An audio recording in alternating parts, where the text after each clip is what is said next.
पिछले 2 दिन से हम एक विषय पर मनन कर रहे हैं और वो विषय का नाम है सेफ हाउसेस, सुरक्षित घर या सुरक्षित परिवार। आइए हम पिछले 2 दिनों के ऊपर जल्दी से हम नजर मारेंगे कि हम सीख रहे थे ये घराने महफूज क्यों थे, ये परिवार सुरक्षित क्यों थे। मरी का दूत तो मिस्र में आया था और पूरे मिस्र में वो चला, लेकिन कुछ घर थे जो महफूज थे। उस घरों में इस मरी के दूत का कोई असर ना होने पाया। ऐसा क्यों था? हम सीख रहे थे, सबसे पहली बात हमने ये सीखी थी कि ये घर सुरक्षित इसलिए थे क्योंकि इनकी सुरक्षा यहोवा की ओर से आती थी। गॉड वॉज देयर प्रोटेक्टर, परमेश्वर इनका रक्षक था। दूसरी बात जो हमने सीखी थी, इन्होंने अपनी रीति रिवाज छोड़ दिए। इन्होंने परमेश्वर की ओर से ठहराए हुआ नियुक्त समय को अपना साल का पहला महीना नियुक्त कर दिया। इन्होंने परमेश्वर के समय को मानना शुरू कर दिया। यानी ये घर सुरक्षित इसलिए थे क्योंकि ये परमेश्वर की विधियों पर चलने वाले लोग थे। हालेलुया। अब ये सरकार की विधियों पर नहीं, अब ये मनुष्य की विधियों पर नहीं, संसार की विधियों पर नहीं, बल्कि परमेश्वर के बनाए हुए नियमों की पालना करने वाले लोग थे, इसलिए ये घर सुरक्षित थे। तीसरी बात जो हमने सीखी थी, प्रभु ने इनको कहा इस्राएल की मंडली, और इस्राएल की मंडली का, इस्राएल का मतलब हमने सीखा था जो लोग परमेश्वर के संघर्ष में शामिल हो जाएं। और परमेश्वर का संघर्ष ये है कि स्वर्ग का राज्य पृथ्वी पर स्थापित हो जाए। तो हमने ये सीखा था कि ये इस्राएल की मंडली, यानी ये परमेश्वर ने इस्राएल को कहा दुनिया के और भी ईश्वर हैं, लेकिन इस्राएल मेरी निज प्रजा है और मैं इनका ईश्वर हूं। यानी इस्राएल की मंडली हो जाना, इसका मतलब परमेश्वर कहता है ये मेरी निज मंडली है, या ऐसे कह लीजिए खुदा कहता ये मेरे चुने हुए लोग हैं, या ऐसा कह लीजिए ये खुदा की चर्च थी, ये खुदा की कलीसिया थी, इसलिए सुरक्षित थे। हालेलुया। चौथी बात जो कल हमने सीखी थी वो ये थी, इनको ये बोला गया था कि तुम मेमना लेना, अपने अपने परिवार के लिए एक मेमना लेना और उसे कुर्बान करना। और इनको बोला गया था जिस परिवार में मेंबर्स कम हैं तो वो और दूसरे छोटे छोटे परिवारों को अपने साथ ले लेना और फिर अपने लिए मेमने को बलिदान करना। यानी कि तुम दूसरे छोटे छोटे परिवारों को साथ ले लेना और तुम आपस में संगति करना। तो और तुम्हारा संगति करने का कारण यह होगा कि तुमने मेमने को बलिदान करना है। हालेलुया। लेकिन हर एक परिवार अपने लिए मेमने को बलिदान करे। ये घर सुरक्षित इसलिए थे क्योंकि ये घर जो थे, इन घरों में जो परिवार थे वो संगति के लिए इकट्ठा हुए थे और मेमने की कुर्बानी के लिए, यानी जगत के लिए तो प्रभु यीशु मसीह जो परमेश्वर का मेमना है वो कुर्बान कर दिया गया। लेकिन जब तक कोई परिवार सहित, जब कोई उस मेमने को जो यीशु मसीह जो मेमना है उसको, उसकी कुर्बानी को अपने लिए ना मान ले। इसलिए जब हम अंगीकार करते तो कहते हैं अब से मसीह यीशु हमारा मुक्तिदाता प्रभु है। यानी उसको स्वीकार कर लेना, अपने अपने परिवार के लिए कुर्बान करना, यानी अपने अपने लिए, अपने अपने परिवार के लिए मसीह यीशु को नजात दहिंदा करके, कुर्बान किया हुआ मेमना करके स्वीकार कर लेना, यीशु को प्रभु करके अंगीकार कर लेना। ये घर सुरक्षित इसलिए थे क्योंकि ये घर जो थे ये संगति करने वाले घर थे। हालेलुया। फिर पांचवी बात जो हमने सीखी थी वो ये बात थी कि घर सुरक्षित इसलिए थे क्योंकि ये मेमने को कुर्बान करने वाले लोग थे। और मेमने को कुर्बान करने वाले लोगों के लिए 2 बातें महत्वपूर्ण थी। पहली बात, उनको इस मरी के दूध का कोई प्रभाव नहीं होना था, यानी खुदा की ओर से सुरक्षा उनको प्रदान की जानी थी। दूसरी बात, ये मेमने को कुर्बान करने वाले लोग थे, ये मिस्र से छुटकारा पाने जा रहे थे। यानी जब हम प्रभु यीशु मसीह को अपना मुक्तिदाता ग्रहण करते हैं तो हम पाप से, मौत से और शैतान से हम छुटकारा पा जाते हैं। हालेलुया। ये घर सुरक्षित इसलिए थे क्योंकि खुदा की सुरक्षा ही नहीं बल्कि परमेश्वर का छुटकारा भी पाए हुए ये लोग थे। हालेलुया। आइए हम इस मनन को, स्टडी को हम आगे बढ़ाते हैं। मेरे साथ निकालें निर्गमन 12 अध्याय उसकी 14 आयत। और वह दिन तुमको स्मरण दिलाने वाला ठहरेगा और तुम उसको यहोवा के लिए पर्व करके मानना। वह दिन तुम्हारी पीढ़ियों में सदा की विधि जानकर पर्व मनाया जाए। प्रभु ने कहा यह दिन तुम्हें याद दिलाने वाला ठहराया जाएगा, तुम इसे यहोवा का पर्व करके मानना। क्या करके मानना? तुम एक त्योहार समझकर इसे मानना, यहोवा का त्योहार। और इनको बोला गया ये दिन तुम्हारी पीढ़ियों में सदा की विधि जानकर त्योहार करके माना जाए। हालेलुया। मिस्र में मरी का दूत आ रहा है। कुछ घर हैं जिन घरों में अब मातम मनाया जाना है, लेकिन ये कुछ घर थे जिनके बारे में प्रभु ने कहा तुम इसे त्योहार करके मनाना। हालेलुया। जब पहली 9 विपत्तियां आई थी उनमें एक विपत्ति ये आई थी, सारे मिस्रियों के घरों में अंधेरा छा गया था। लेकिन लिखा है मिस्रियों के घरों में अंधेरा था लेकिन इस्राएलियों के घर में रोशनी थी। हालेलुया। अब मिस्रियों के घर में मातम होने जा रहा था और परमेश्वर कह रहा है तुम जो घर सुरक्षित घर हो, तुम्हारे यहां पर अब त्योहार मनाया जाएगा। हालेलुया। ध्यान दीजिए, बाइबल में लिखा है धर्मी जन के तंबू से जय जयकार की ध्वनि सुनाई देती रहती है। हालेलुया। ये जो घर थे, ये घर सुरक्षित इसलिए थे, सुनिए ध्यान से, लिखा है सुख में हो चाहे दुख में हो तुम खुदा का शुक्र करते रहो। हालेलुया। ये घर सुरक्षित इसलिए थे कि उसके घर के लोग हर हालात में परमेश्वर के त्योहार को मनाने वाले थे। ये परमेश्वर की सुरक्षा में थे, ये परमेश्वर के छुटकारे को पाने वाले लोग थे। इन पर मरी के दूत का कोई असर नहीं होने वाला था। लोग मर रहे थे लेकिन ये आनंद कर रहे थे। ये सिर्फ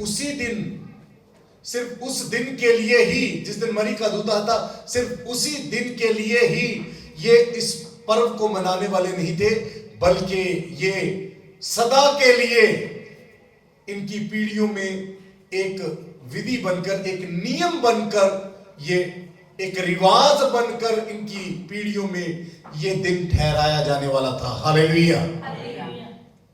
ये कौन सी विधि को लगातार मनाने जा रहे थे?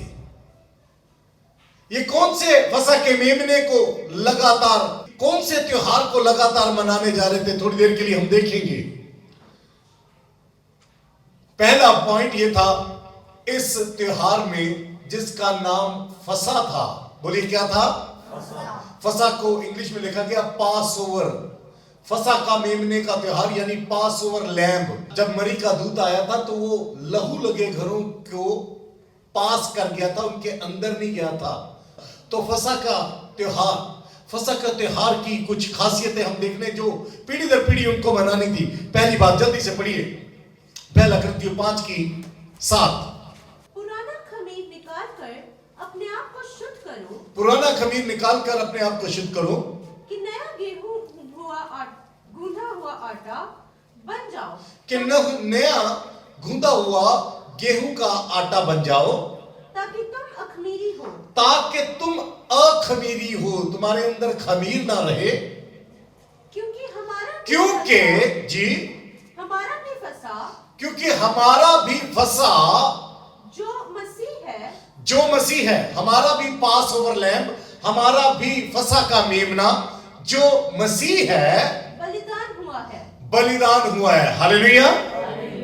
और अब विधि ये ठहराई गई थी कि वो जो फसा का मेमना का त्योहार है, क्या करना है तुमने?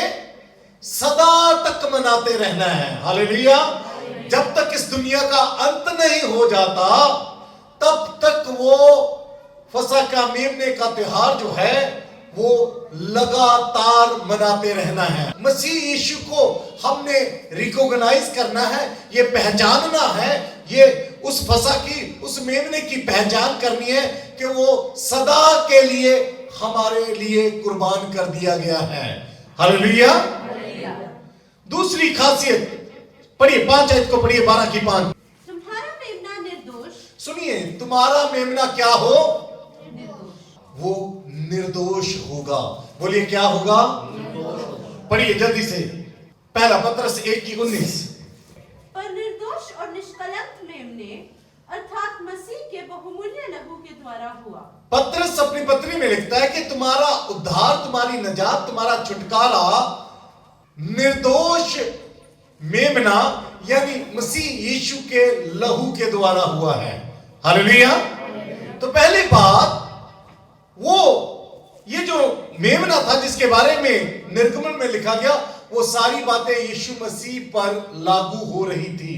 वो जो परमेश्वर का मेमना था उसको वो लिखा है वो निर्दोष होना चाहिए। दूसरी बात, और 1 वर्ष का नर हो, वो 1 वर्ष का नर मेमना होना चाहिए। मेमना यानी किसी भेड़ का या बकरी का बच्चा, वो नर होना चाहिए और 1 साल का होना चाहिए। इसका मतलब क्या है? इसका मतलब यह है कि वो बच्चा नहीं होना चाहिए, किसी बच्चे को नहीं पकड़ के, वो अपनी जवानी में हो। भेड़ का, बकरे का जो बच्चा है वो अपने जवानी में होता है 1 साल के बाद। और देखिए परमेश्वर का मेमना जो यीशु मसीह है वो भी 30 साल का जब हुआ तो उसने अपने आप को कुर्बान होने के लिए दे दिया। हालेलुया। वो निर्दोष हो और वो 1 साल का हो, वो जवान हो, बच्चा ना हो। जी आगे। 1 वर्ष का नर हो और उसे चाहे भेड़ों में से लेना चाहे बकरियों में से जी, और इस महीने के 14वें दिन तक उसे रख छोड़ना। सुनिए, इस महीने के 14वें दिन तक उसे रख छोड़ना। 3 आयत को पढ़िए।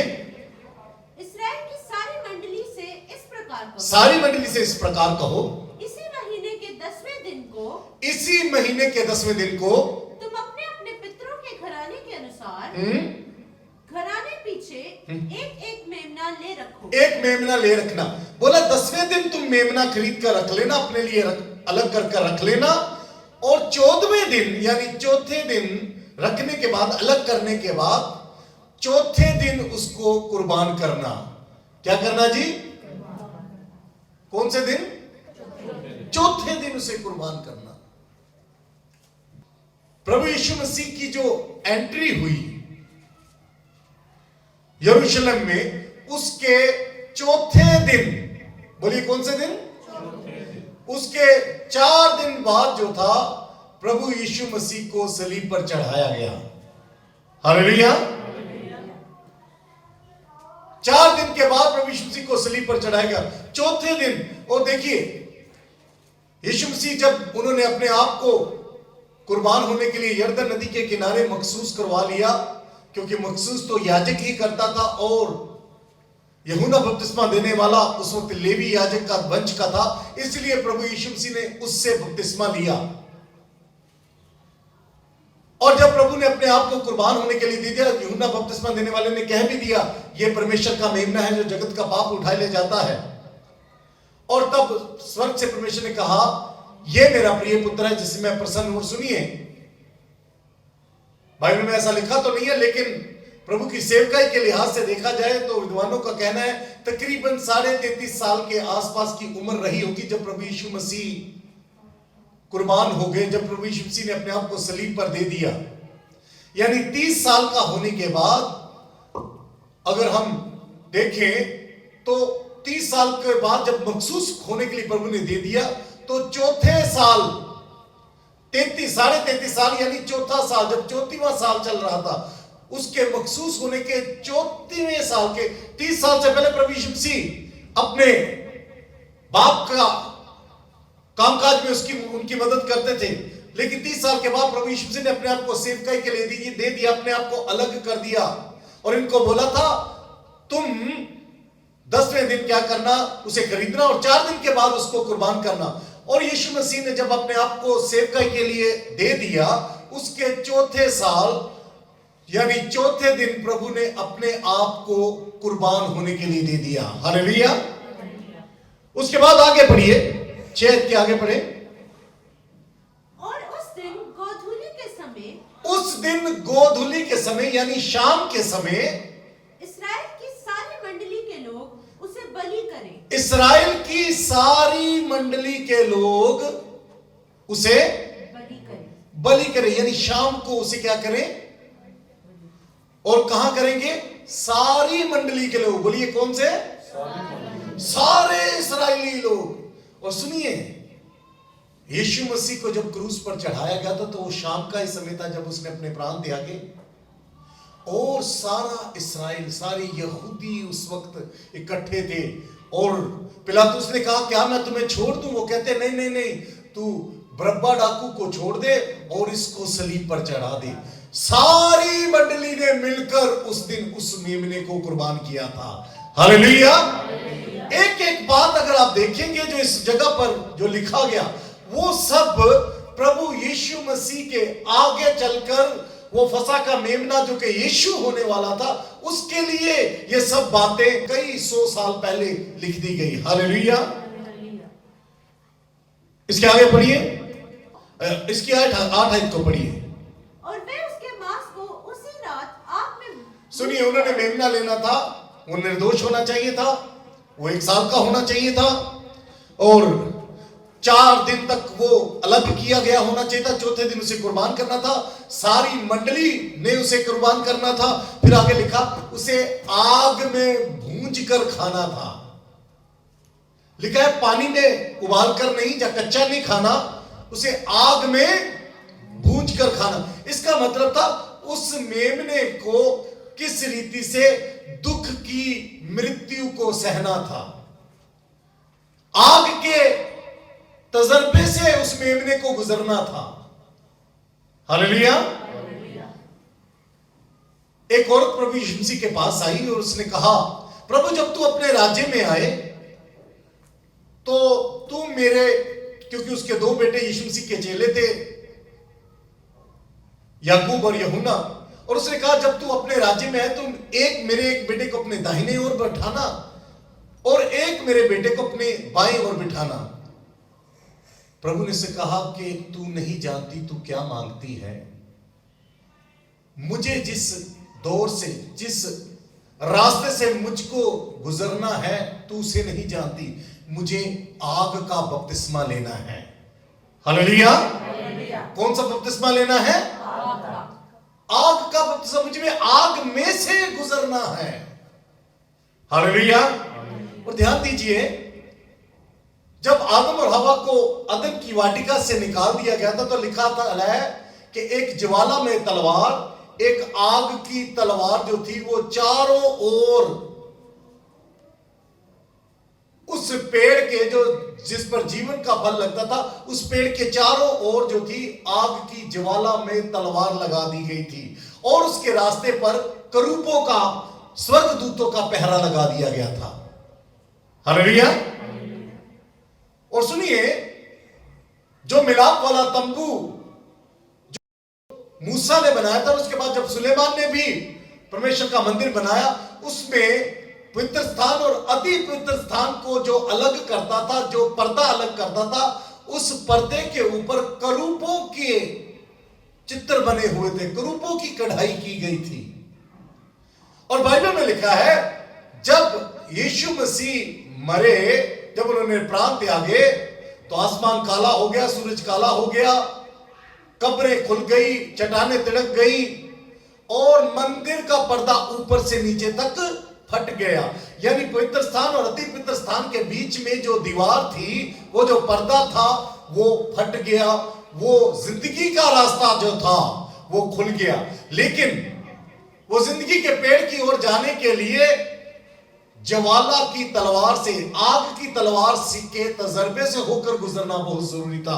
और प्रभु यीशु मसीह ने उस तजर्बे को, उस अनुभव को अपने जीवन में लिया। हालेलुया। उसको, उस मेमने को जो उसे उन्हें खाना था, आग में बुझकर, यानी उसे आग के तजर्बे में से होकर जाना था। हालेलुया। और इसकी आखिरी बात, निर्गमन 12:46, ये कौन से मेमने की विधि उन्होंने लगातार सदा तक मनानी थी?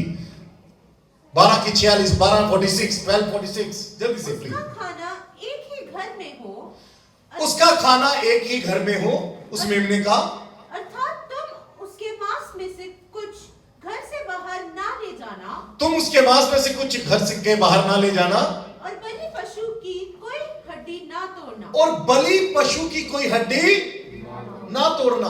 और आपको याद होगा, पढ़ने की जरूरत नहीं, यूहन्ना 19 अध्याय उसकी 36 आयत में, 33 और 36 आयत में ऐसा लिखा है, वहां पर लिखा है कि जब वो देखने आए, क्योंकि शाम होने वाली थी और शाम तक लाशों को सलीब पर टांगना तो यहूदियों के लिए मना था, तो उन्होंने डाकुओं की तो हड्डियां तोड़ दी ताकि वो जल्दी मर जाए। लेकिन जब यीशु की हड्डी तोड़ने के लिए आए तो उन्होंने देखा वो पहले से ही अपने प्राणों को छोड़ चुका था, वो पहले से ही मर चुका था, उसकी कोई हड्डी तोड़ी नहीं गई। हालेलुया। और यहां पर भी लिखा है कि ये जो मेमना है, इसकी कोई हड्डी को तुम तोड़ना नहीं है। हालेलुया। ये त्योहार है, इसलिए हम इसे क्या कहते हैं? Good Friday. बोलिए क्या कहते हैं? मैं जब छोटा था तो मैं कई चर्चों में देखता था, लोग ढोलक नहीं बजाते थे, कहते थे ये हमारे लिए विलाप का दिन है, लेकिन कहते गुड फ्राइडे थे और मीटिंग इस रीति से करते थे जैसे विलाप का दिन हो।